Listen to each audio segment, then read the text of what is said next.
viewpoint. For example, Brexit happened recently. You would not know from British mainstream media coverage that there were progressive, working class reasons for supporting Brexit. The only reason you heard...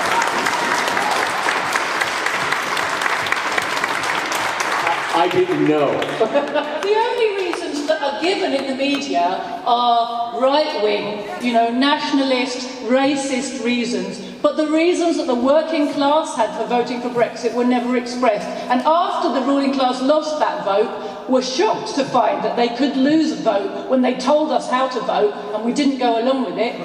We have been bombarded ever since with a narrative of how backward and racist and awful we are and how we shouldn't be allowed to vote again.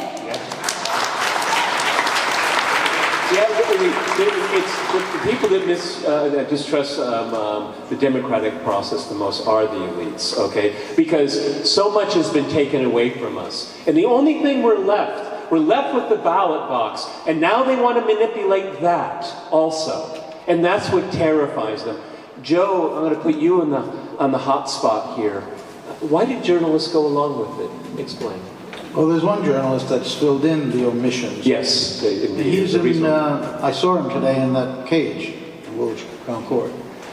That's the mistake that he's made from the point of view of the rulers, that he is actually filling in extraordinary information about what especially the United States and its lackey allies are doing around the world and the crimes they commit, and that cannot be tolerated. Absolutely not tolerated. For example, you talk about a bipartisan consensus in the U.S. on foreign policy. I mean, I thought the impeachment of Donald Trump was a joke. He made a call to the Ukrainian president.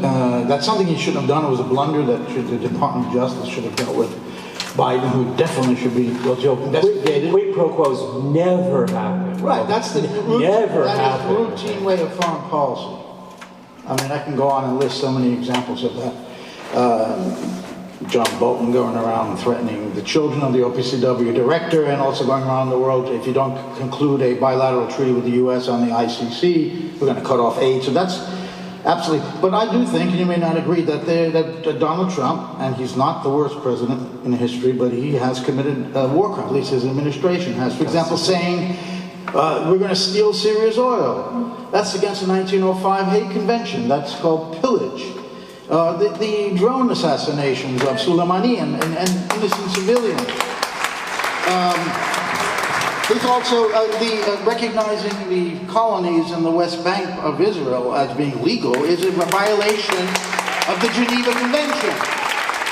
And the fourth one would be he pardoned a war criminal, actually put it. Low-level guy, of course. And he pardoned him. That could be an accessory to war crime after the fact. Why wasn't he impeached for this? Because it's this bipartisan consensus. We cannot discuss this because future presidents want to be able to do that. We don't want to shine light on past presidents. And so they give him a pass on the worst things that he's doing. But Joe, why does the media give the pass?